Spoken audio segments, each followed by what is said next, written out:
If you have been waiting to get your hands on some Ag Chicks merch, now is the time to do so. All of the Ag Chicks merch will be on sale on the website if you use code AGCHICKS at checkout. All of the Ag Chicks merch, meaning hats and t-shirts and stickers, will be on sale to help you prep for the holidays and make sure that everyone has some Ag Chicks merch going into the new year. Macey Hurst was born and raised on a cow-calf operation in mid-Missouri, where she quickly found her love for the beef industry and community. She went to school to study agricultural communications and ag business so that she could better tell the story of the industry and promote it. After an unfortunate family situation ended ranching as they knew it, Macey, her mom, and sister started Lady Livestock Company, a registered Black Angus herd through which they share the beef story and encourage women in agriculture.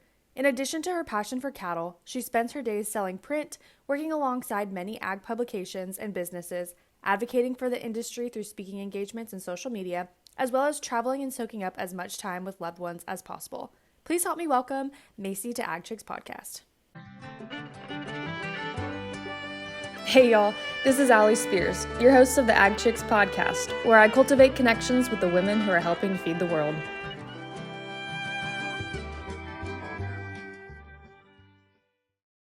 All right, Macey. Well, this is a long overdue episode, I feel like. So I'm super glad to have you on today and to kind of chat a little bit more about you and all the things you have going on, because you are, I think you definitely over-rival me in terms of the amount of stuff you have going on and just being busy and going and doing all of the things. So I'm glad I was able to pin you down for a solid 30 minutes, hopefully, today.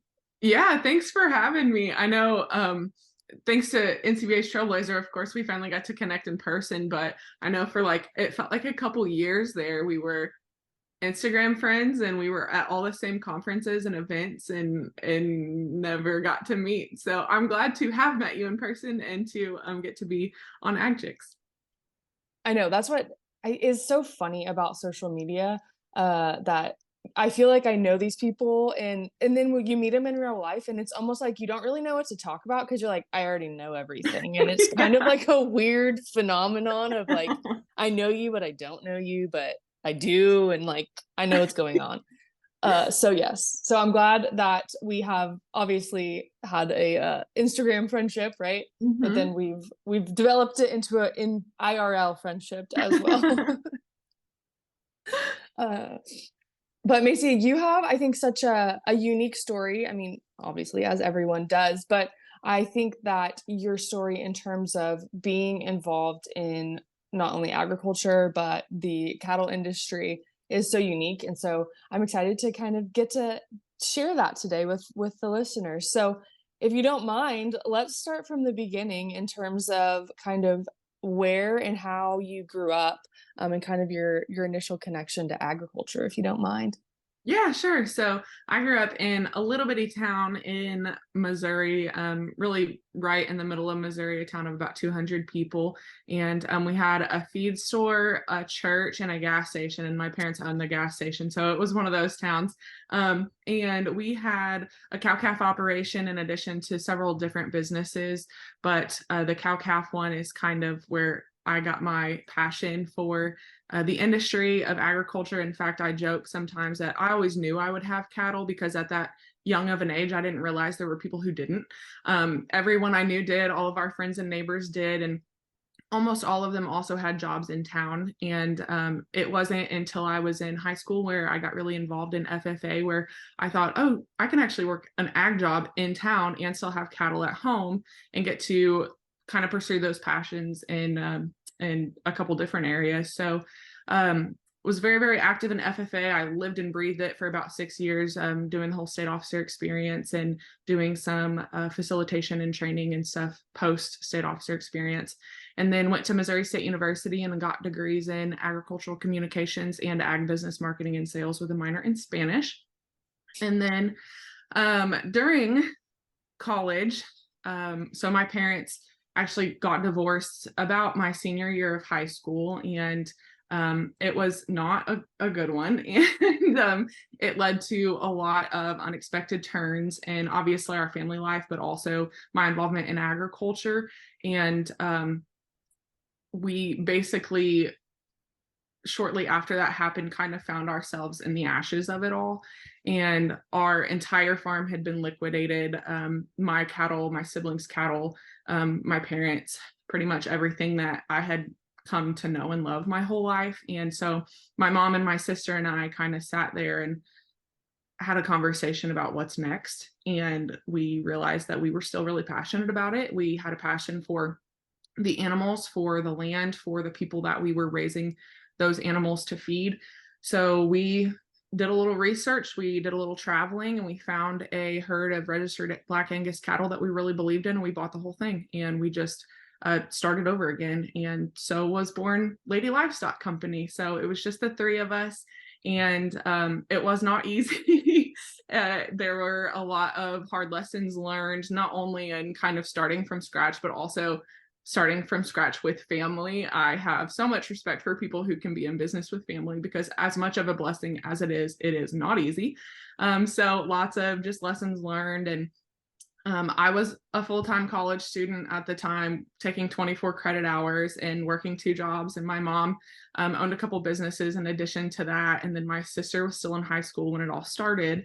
So yeah, just such a big learning experience, but such a blessing too. And it's been so much fun. And again, not easy. I mean, this year, like a lot of people, we were in a pretty serious drought. So we ended up selling a little over 2/3 of our herd, which sucked, obviously. A lot of those cows were some of our foundational herd from when we restarted. So it was a bummer to see them go, but at the same time, it was time for a little bit of a refresh, and that drought kind of forced us into that.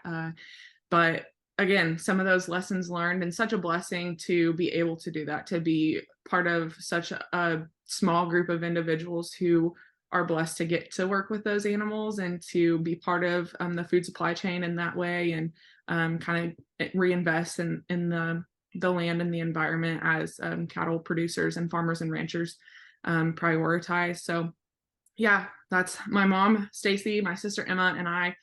We are still doing that. My sister's now the full-time college student. I work full-time in addition to some side jobs. And my mom is kind of transitioning out of the business ownership world, and I think slow transitioning into that retirement stage.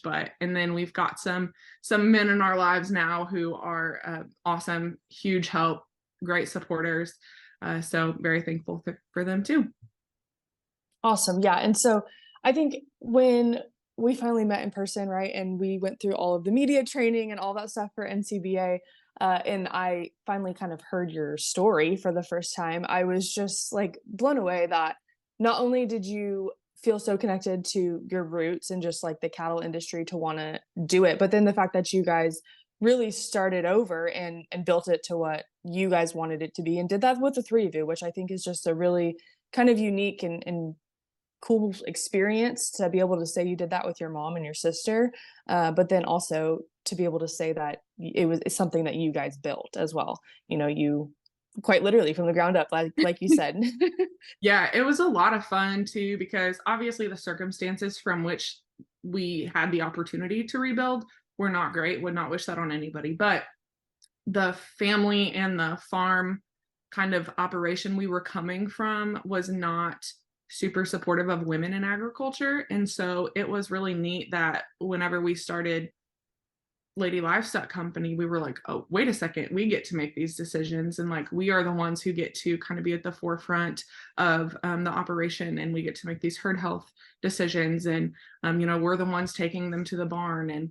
And it was just really neat to kind of get full ownership over that, because it really truly was the three of us. And it was very, very empowering. Again, not easy. But I mean, that applies to men and women, I think, trying to get into agriculture, whether it's for the first time or coming from experience. It's just kind of a tough industry to crack. And we are so grateful to have the support system we do. We've got great market owners near us. We've got great friends and neighbors, and that goes so far. And, that includes a lot of men and women. So I'm very thankful for them, and for, again, just the opportunity to be a part of this industry we love so much. Yes, absolutely. And I do kind of want to go back just for a second to your state officer experience because I don't know if I've had a state officer on the podcast. So if you wouldn't mind, because I know that is something that is a huge commitment, and so really, I want to have you share some of the details of that, but also to show like what a huge commitment that is while you are also a college student and running a business and having cattle and all the things that you did have going on. So, what was your state officer experience like? Because, well, I guess my biggest question is um, obviously what it was like, but then I wonder like the differences between states too, right? I'm sure there's a little bit of a different approach to each state. Were you traveling a lot? Like, what did that look like for you? Yeah, so to add to that, to kind of the busyness of it all, parallel to my state officer year, I was also crowned the Missouri Beef Queen. So I my family was like, "Do you not have enough on your plate?" But no, the state officer thing was incredible. It was something that I knew from the moment I got involved in FFA that I wanted to do because I felt like FFA had given me so much. I wanted to be in a position where I could give back to the members that were years behind me, and it feels like it was 100 years ago now, but 2016, 2017. And in Missouri, we're kind of unique because we have such a large membership base. I think we're top five membership numbers. And Missouri state-wise is pretty good size. And so, it takes 3 to 4 hours to get to any corner of the state from where I live, which is perfectly central. So um, it was neat because I did get to travel a lot. We each have kind of our own designated areas, and so I got to be really close with the members in that area and those advisors, and got to go to their ceremonies and got to speak at their different events and meetings and everything. And it was so neat because now I get to watch those same members graduate from college and get married and start having kids, and so that's really cool. But also just the personal growth that occurred. FFA is where I found my passion for public speaking, which is now kind of my main medium for advocating for agriculture. And without my experiences in not only competitive public speaking, but state officer experience, there's no way I would be able to, kind of get up in front of some of the groups that I'm super excited to have the opportunity to now. And then this past summer, I actually was asked back to FFA camp and I was their opening keynote speaker. So again, just kind of coming full circle that, getting to do those volunteer opportunities to give back to the organization that gave me so much. So yeah, in Missouri, like I said, a little bit unique. I know in some states, they take a full year off of college or work or whatever that is. Some of them live like in kind of some like almost fraternity and sorority type, like they're all together and they all go through that Yeah. experience together and it's like a full-time job. We do it in kind of throughout like our college experience too, which is nice because, I went to college with a lot of the members that were, just a year or two behind me. And so it's really fun. I think FFA is an incredible organization, and the community it builds and some of the skills and leadership opportunities it provides young people are just priceless. Yeah, no, I totally agree. And I think for me, sometimes, I mean, I wasn't a state officer or anything like that, but now I think in some of the roles that I've been afforded, which looking back, I mean, it all really did stem from being involved in FFA in a high school organization capacity. But going back and kind of speaking with current members is so rewarding, but also refreshing because sometimes I really wonder, right, about the future of our nation and our Yeah. industry of agriculture. But spending seriously 15 minutes with FFA members and you are totally like rejuvenated in the fact that like we're going to be fine because these kids are bright and they're doing incredible things. So I think for me at least that's been a rewarding experience to be able to go back and kind of play that different role of, I don't know if mentor is the right word to use, but kind of that next level of being able to be involved in a different capacity. So that's been a fun thing for me at least. Yeah, for sure. And then also, so you talked about public speaking, which I want to come back to in just a second, but your real job, full-time job is not necessarily directly in agriculture. So can you talk a little bit about that and maybe like how you kind of got there? Because it, in my mind, it does play all of your strengths into like the perfect position. But obviously it's not fully invested in agriculture. So if you wouldn't mind kind of talking through that a little bit. Yes. Okay. Thank you for asking, because I absolutely love what I do. And I think that part of it sometimes gets left out, when I get talking about agriculture, which is so closely tied at the same time. But my full-time job is I'm an account executive for Modern Litho Print Company, which is based out of here in Missouri, but we print for customers all over the country and really a few overseas too. But it's just a commercial and publication print company. And I came across Modern Litho because prior to my position now, I was the chief editor for a cattleman's magazine. And I just got kind of close with the individual that was serving as my account executive. And he said, we have a ton of agricultural clients, and we don't have any account executives who come from that background or from that industry. And he said, we could really use somebody that understands them. And so anyway, I came on board and I absolutely love it. I work with customers in all different types of industries, but a lot in agriculture. And it is so nice because, they'll ask me questions about things that are print specific, but then we also get to have conversations about agriculture. So like, for example, when they go to print their magazine and they're trying to get their page numbers ready, like I know that in March, they're going to have a really fat issue because bull sales are coming up. So like just that little bit of background that we kind of get to connect on and that we can serve each other better in that way has been such a blessing. And then also just to kind of grow that community of agriculturalists that I've been so blessed to learn from, whether that's, through my time I've been with the Missouri Beef Industry Council for an internship. I worked for Missouri Cattlemen's for a few years. And so just kind of getting to continue to build on those experiences and meet those leaders in the industry who I can continue to learn from. And then hopefully I can be a resource to them too when it comes to their communications. So that's been really, really neat. And then also working with people who are not from the agriculture industry, whenever they learn that I am, they have these questions that are part of the reason why we advocate, right? Where does my food come from? Should I be concerned about anything? What is this I heard about in the news? Is it something that I need to look into further? And so it just gives me another avenue through which I can hopefully be a good representative of the beef and agriculture industries.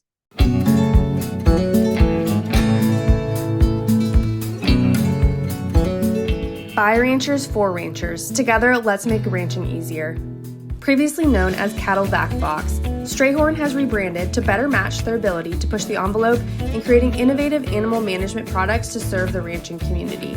Strayhorn is rooted in tradition and ranching legacy, but they believe in the opportunity of looking at things with a new perspective to drive the industry forward. Check out all of the things that Strayhorn has to offer you and your herd.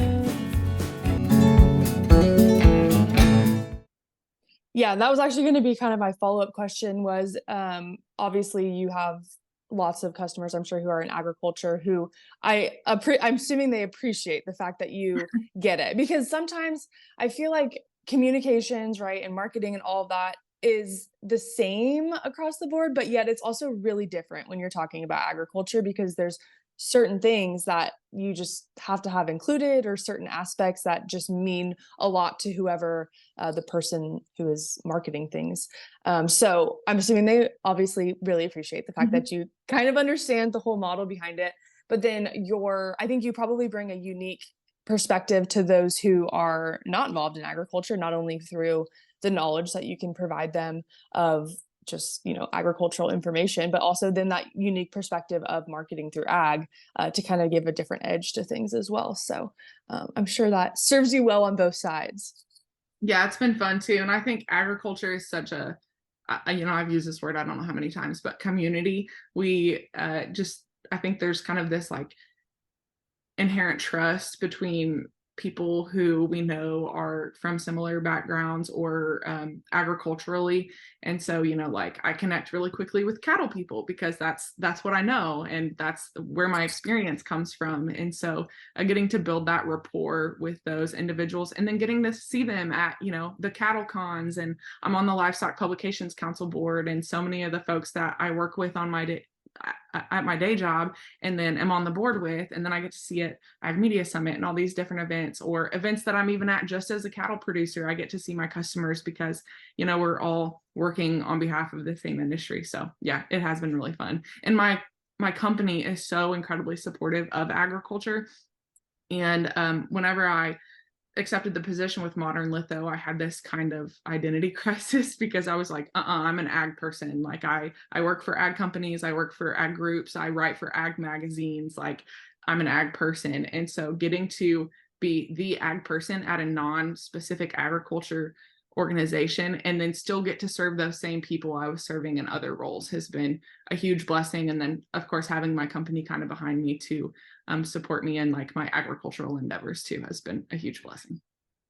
Yeah, I know you and I kind of had a couple conversations about things when we were traveling for Trailblazers, and you were like, "Yeah, they're just so supportive," and that is fantastic because I think those types of relationships are really the ones that are going to help kind of move the industry forward in terms of them understanding what it is that we do in agriculture, and then also being supportive of the kind of capacity that someone who's as involved as you are plays in all of those different roles that you're in. So that's, I think, a unique and just like refreshing stance to hear from a non-ag company. So I think that's very cool. But then along the lines of traveling and doing all of the going to all the different conferences and conventions and stuff, because I know you are literally at one, I feel like every week. I like go on Instagram and like, oh, Macey's here this week. Macey's in Fort Worth. Macey's in Denver. You know what I mean? Like, I feel like you're all over the place. But is that something that, like, as you have grown and kind of, really got your stride in this position that you're in, is that something that you've, I mean, I'm sure you've enjoyed it to some capacity, but what has it been like to kind of have to be on the road for your job, but then also manage all of these different things that you have going on?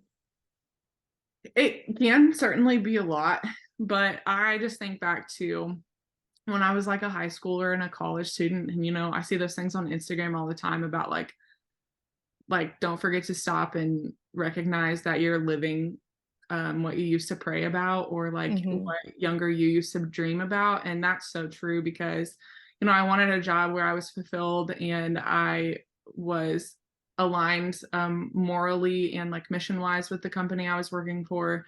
I wanted a job where I could still have cattle and be active in the agricultural world. And then also I have a few like freelance and contract gigs with some ag groups. And so being able to continue that in addition to a day job, and then also get to travel and see the world and all these things. And I'm living it. And I'm so grateful for that. I am kind of getting to the point in my life to where the being gone all the time is wearing on me. I'm not as young as I used to be, but Right. no, it's been incredible. And the opportunities that come from getting to travel, the people that I get to meet and the things I get to see. And it's so neat. And the fact that I can, a lot of that travel is for my job. And then a lot of the other travel is for ag advocacy type things. And so, being able to do my job and fulfill my passion of being an advocate for the beef industry while I'm traveling, I mean, I couldn't ask for more. So yeah, love it. Funny thing, people are always surprised to hear this since I do travel so much, but I hate flying. I hate it so much. And so I love a good road trip. If it's under like 10 hours on the road, I will drive any day. And it drives some people in my life crazy. But so yeah, like we were talking beforehand, I just got back from Fort Worth last week, and it's a full 6 weeks before I have to travel again. Drove to Fort Worth. Next time I travel will be to Orlando for National Cattlemen's Convention. So that will be a plane ride. But again, just blessed to be able to have those opportunities. Yeah, I know. I feel like when we were in Denver last, we were talking about, I think, Southwest credit cards. I think that's how it all came up. Yeah, And you were like, I actually hate flying. And I was like, wait, what? You travel so much. How do you hate flying? that's true. But Um, I do love my Southwest credit card. So Heck yeah, racking in those points. That's what I'm like. Oh, can I put this on the Southwest card? Let's see if we can get a free flight out of this one. uh-huh. Um, But yeah, no, and kind of along those lines of traveling, I do want to kind of talk about NCBA and our time as trailblazers because I don't know about you, but for me, it was first, I think, a very humbling experience because being in the room with the caliber of individuals that we had in our cohort, I remember the first day going back to my hotel room, like after that first night we all met, and I was like, I do not belong here. Like these people are like literally industry leaders, and all the things I thought I knew about agriculture and cows, like I don't know anything. Like am out of my league here. But I think one thing that has been so nice about our group is that we are so different and we do really come from all different sides of the industry to where we've been able to learn from each other, I think, so much. Not only have we traveled and like done some cool things and seen some really unique things, but just like our conversations in the evenings when we, get back to the hotel, like those are some, I think, my highlights to where I learn about, what Rocky does in Montana or what Sam's doing in the feed yard and those kinds of conversations. So I would like to hear from your perspective, kind of what your journey and experience has been in terms of kind of all we've done in the past year, which has gone by so quickly, I feel like. It really has. And same to everything you just said. Before I left for Trailblazer, I had this like realization of who I was going to meet. And yeah, the same thought. I was like, how did they make a mistake? Like, I I don't know. belong here. These people are so, have tens of thousands or hundreds of thousands of followers on social media, or, have like years and years of experience as leaders in their sector of the beef industry or whatever that was, or have awesome podcasts and, so I had that same thought, but I heard something on the radio a couple years ago that really stuck with me, and they credited it to like Tupac, I think. But it basically Of was a course. quote.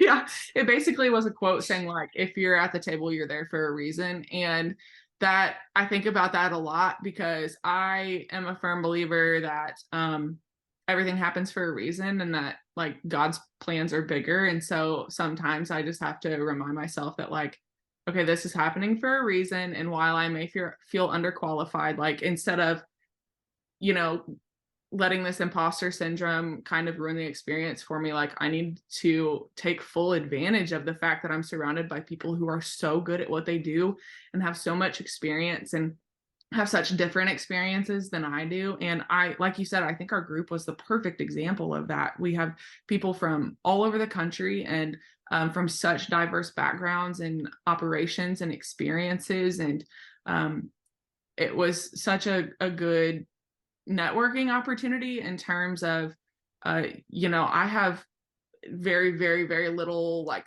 hard animal health, like science experience, but Paige is getting ready to Yeah. graduate as a vet, and so to meet her and get to connect with her and be resources to each other. And then, you mentioned Sam has years of experience in feed yards and labor.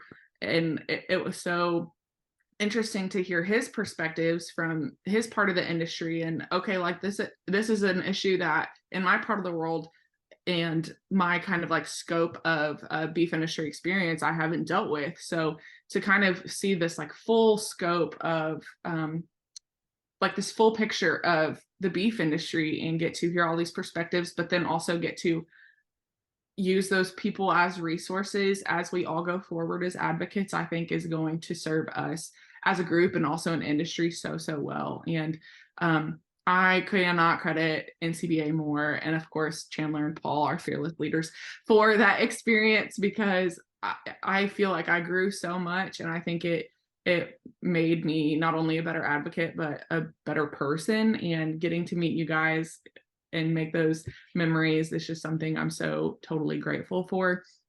So I'm really excited as we go forward. And in my personal life, we're kind of at a point to where we're looking at the future, like, am I going to start my own herd in addition to Lady Livestock Company? I've kind of been in the land search. And so it's like, how can I use my personal experiences? How can I get transparent? How can I find the kind of the audience that I'm looking for to share those experiences where it has the most impact on consumer trust basically that's my end goal when it comes to advocacy, is just to make consumers feel like they can trust us, because there's really, you know, there's I'd love to say there's no reason for them not to trust us, but I don't feel that we as an industry have done a good enough job of giving them enough reason to trust us. So that's Mm-hmm. my end goal, is to just be transparent and give them a place where they can come to ask questions and they can learn about all the things beef industry. And yeah, that this experience, I feel like gave me the tools to do that and more. Yes, I could not agree more. And I think right there along the lines of what you just said in terms of end goal being kind of consumer trust, I mean, that's, excuse me, exactly like where I feel like I fit into this whole thing of advocacy, especially with kind of my grad school and all of that. But yet it's still such a huge challenge. So I feel like through Trailblazers and like especially like our group and then the group before us now, because we got to meet some of them, we at least have like a sounding board where we can take something to another individual and be like, hey, this is what I'm thinking, get like help me think through this, or like help me come up with a plan here, whether that's something to implement in like real world, labor, feedlot, that side of things, cow calf operation, animal health side of things, or just like on our own operation or social media. Like we have like a full scope of all of these really unique experts. And I think exactly what you said about like you're sitting at the table for a reason, and that's kind of a similar realization that I had in terms of,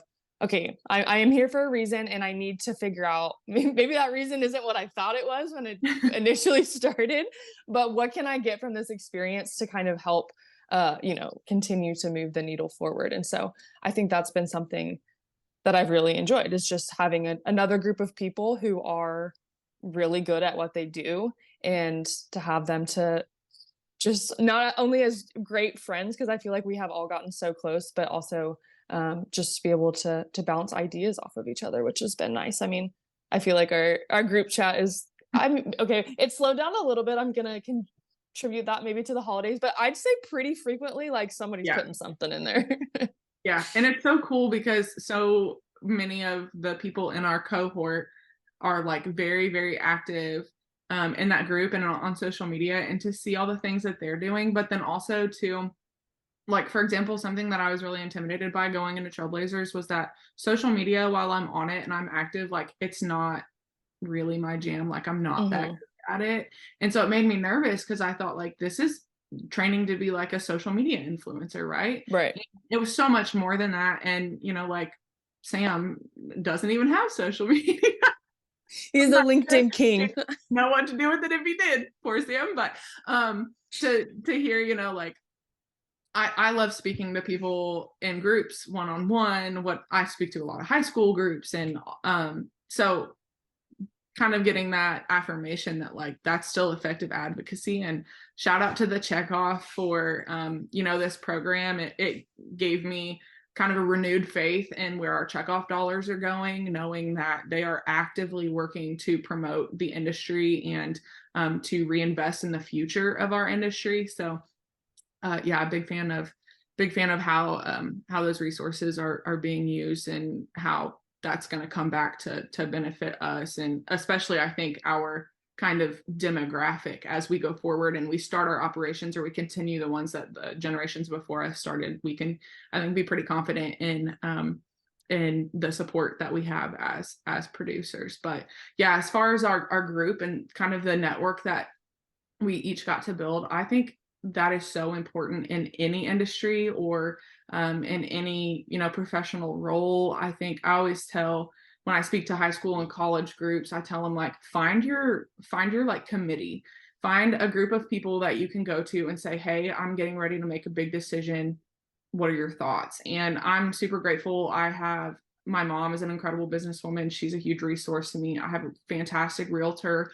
I've got some rental property and he's been super helpful in that. But even as I go forward in this land search, he's a huge advocate for me. One of my best friends from college is a commercial loans officer. So I know that I can go to him and get some advice. And my boyfriend is very, very experienced, and he's from Kansas and did his time on the feedlots. And so he's got a great scope of things when it comes to like operational cattle business. My sister is phenomenal. She's been my business partner for a few years, and she's so like just logical when it comes to some things in ways that I'm like, okay, maybe I was a little approaching that a little emotionally, but right. so yeah, I just have this awesome network of people that I can go to and say like, hey, I'm thinking about this. What do you think? And also need to give credit to my brother-in-law. He's really good at tough love, which I need more times than not. But yeah, just finding that, maybe they're not relatives. Maybe it's your advisor from college. Maybe it's your boss. Maybe it's whoever that you can go to and say like, hey, I'm thinking about buying some cattle. What do you think? Or, hey, I'm thinking about going back to get my master's. What do you think? Or I'm thinking about, starting a business. And so those people who, are there to support you 100%, but in that support are not afraid to tell you that's a bad idea. Yeah, that I think is such a imperative thing, especially, I mean, obviously throughout your entire life. I think that's an important thing to have people in your corner for sure. But then I think especially at a point right now, at least for me in my life, of where like, yes, I'm established, I'm definitely like an adult, but there's still a lot of things I'm trying to figure out and like figure out the directions I want to go in. And so to have people who either have experience or, like you said, have tough love or a logic approach to things is definitely nice to have somebody to kind of help you along this journey of life, because it is not easy. And sometimes you just need somebody in your corner to bounce things off of. For sure. Yeah. And I think especially at this kind of stage, I tell people all the time that, and I have not been through the rest, obviously, like the years after this, but I feel like your 20s are so uncomfortable just in terms of like growth and how much you have to like admit that you're wrong or find things out the hard way. And I was just speaking to a collegiate cattlemen's group a couple weeks ago, and I told him, I said, if there's anything I can advise for your next few years, it's learn to say I'm sorry, learn to say I'm wrong, and go to therapy, because you are going to go through some really uncomfortable periods over the next couple of years, but that's going to make you a better person, a better spouse, a better parent, a better business owner, a better, employee, whatever that looks like. And having those people who can be there for you through that process is imperative. Right. And actually, like, kind of along those lines, that kind of triggers one last question for you. But as somebody who, and this is something I think that we relate on in terms of not only have like a million things going on, but kind of that whole, we're just at like that stage of life where we kind of know what we want to do, but there's still a little bit of uncertainty. What has been kind of your secret to success? And I don't even know if that's the right phrasing for it, but to kind of continue to push the envelope when maybe some people around you are very settled or like don't understand why you're doing the things that you're doing. Because at least I feel like for myself, I have friends that are like my best friends, like they're definitely there and they're in my corner, but they just don't understand. Like they don't get it. They're like, you have an 8 to 5. Why are you not happy in that? You know what I mean? Like, why are you doing all these other things? So do you have any advice for somebody who's kind of maybe feeling that like unsettledness of like wanting to do more? I feel like that's definitely a hot topic, especially kind of in this world of women in agriculture. And I just feel like women right now, especially in agriculture, are not fitting the traditional mold of kind of what they've always thought to be. So what are your thoughts on, I think, that whole approach to the phenomenon that we have going on in the industry right now? And that was like a total word vomit, but I hope you understand where I'm going. I do. It's such a good question. So first of all, I think finding something to be rooted in is so important. And for me, that's my faith and my family. And just knowing that there's something consistent in your life, that no matter where you are professionally or with your, maybe your health or your finances or whatever, that there's going to be something there in your life consistently, somebody or something. For me, it's God and my family. So that's really important. Something I'm currently trying to figure out is how to say no to the opportunities that are not right. So in high school and college, I was very much like, okay, every contest that comes my way, every, title, every ambassadorship, every conference I can go to or run for, or, experience, I need to say yes to every opportunity, because A, who knows when I'm going to get them again, and B, who knows where that will lead. Now I'm kind of at the point where I'm realizing that no longer applies to this stage of life. And so learning to say no to the wrong things, I think, is so incredibly important, while also not being afraid to say yes to the things that may be really big and scary looking, but that are right for your path. So that's another one. Mental health. I'm a big advocate for that, because I think in agriculture specifically, we're really bad about talking about it. And I call it like kind of this cowboy culture where it's kind of like toughen up, or like, people say be a man or whatever, when a lot of times that just kind of makes things worse as people start to bury those issues and those struggles. And we have a disturbingly high suicide rate in agriculture, and agriculture there's so much pressure, and there's such a close tie between what we do to make money and what we do because we are passionate about it. And that makes us unique as an industry, but that also means that our hearts and our souls are tied to those animals and those crops and that land. And so whenever something goes wrong there, it can affect us pretty deeply. And so I think prioritizing your mental health is a very, very important factor. And then just kind of finding what you love. And I think that's hard for a lot of people. And, I consider myself so blessed to have been raised in agriculture and to have found that passion at such a young age, but it's not easy. But I think, you said on a podcast, on one of your previous podcasts, about sometimes finding what you don't love or trying something that you realize you hate is just as important as finding something that you do love, because that just means you're one step closer to figuring out where you're supposed to be in life. So, yeah, I don't know. That was probably a lot of word vomit too. I also think that not letting other people's standards affect you, I think that for, like you said, women in agriculture, there's a huge community of farm wives, which I think is awesome. They are assets to their operations and to their teams, and they're great advocates for agriculture on Instagram and all that stuff. But like, if you don't want to be a farm wife, don't be a farm wife.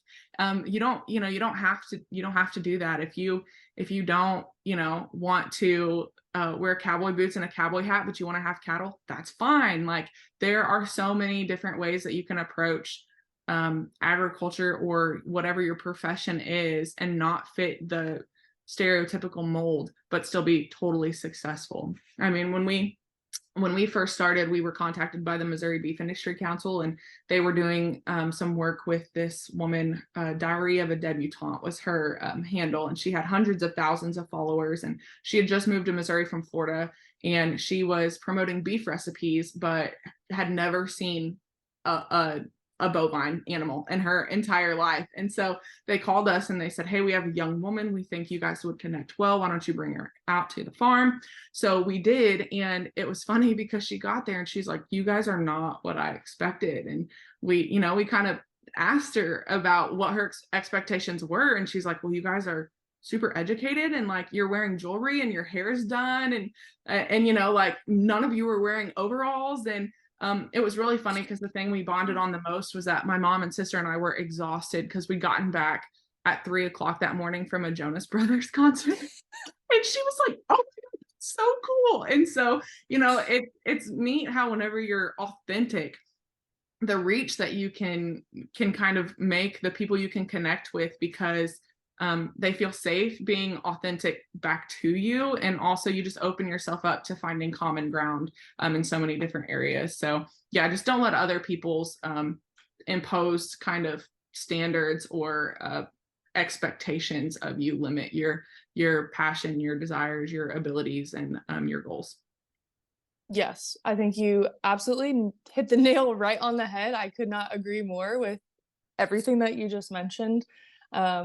And I think too, right, we're at a unique stage where, because of social media and all of these access points to other people, you quite literally have people at your fingertips. Now, are they going to respond? I don't know. But I mean, what's the worst that can happen if you truly have a question? I think that we are in a time where there is so much information that you are accessible or you have accessible that reach out to somebody if you have a question about what they're doing. And I wish people did that more when we're talking about agriculture, but I think that we're moving in the right direction of really trying to break down that wall. It's not easy. I don't even think we're really close, but we're starting.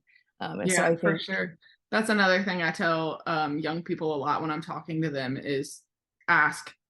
If you want an internship with the 4-6s, reach out and ask. If right. you want to know how you get involved with, animal health stuff before you graduate from high school, ask. If you want if you want a scholarship, ask. And if you don't ask, the answer will always be no. And sometimes the answer is going to be no if you do ask, but what's the worst they can say? Yeah. No. And then you're right back to where you started. So, and I think the same goes too for just asking about, stuff that you're not necessarily aware of or maybe comfortable talking about, but you want to be. Just ask the people in your life, ask that network, ask, somebody on Instagram that you follow that talks about that. Reach out and ask and see if they would be willing to have a conversation about that topic or whatever that might be. But yeah, I think so often the fear of rejection is a huge inhibitor of progress for us. And again, as agriculture, I think we need to do a better job of being recipients of those questions from consumers who do have concerns that we may think, like, why would they be concerned about where their food comes from? Because we see where it comes from, but they don't. And so we have to be better at being the answers to those questions. But yeah, just in general, I think a positive rule of thumb is ask. Yep. Yeah. You never know until you ask. And I think the biggest thing is just ask.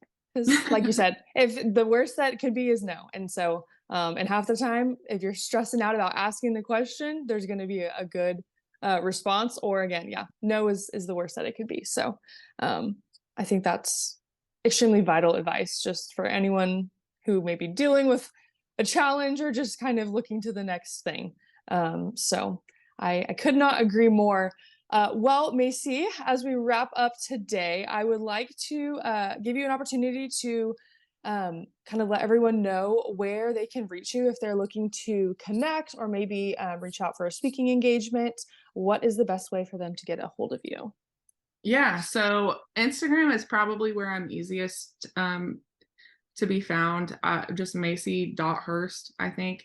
I'm also on Twitter, but I haven't really figured out how to use it. So, and then LinkedIn, big on LinkedIn, Facebook, of course. And then my email is just Macey_Hurst@AOL.com. And yes, there are still people who have AOL email addresses, but, again, any questions, just ask. I'm happy to, if you want to come visit the ranch, if you need a guest speaker for your conference, if, you want advice on how to get involved in agriculture, whatever that is, I am very excited to hopefully connect with your listeners and continue to hopefully be a resource to folks interested in agriculture. Absolutely, yes. And if anybody is listening, please reach out to Macey. She is a excellent resource in so many different things. So if there's anything that we talked about today, which I feel like we did cover a lot, please definitely utilize her to kind of help you with whatever you may be dealing with or interested in. Well, Macey, thank you so much for your time today. I'm so glad that we finally were able to do this. And I'm so bummed I'm not going to see you in Orlando. But y'all have a blast. And I can't wait to continue to watch all the really amazing things that you're doing. Yeah, right back at you, Allie. Thank you for having me. And thank you for everything that you do for women in agriculture and agriculture as a whole. So we'll miss you in Orlando. Thanks so much for tuning into this episode of Ag Chicks. Don't forget to follow along on social media @AgChicks for more agricultural related content, and also be sure to check out your favorite podcast gear from www.agchicks.net. We'll see you next time.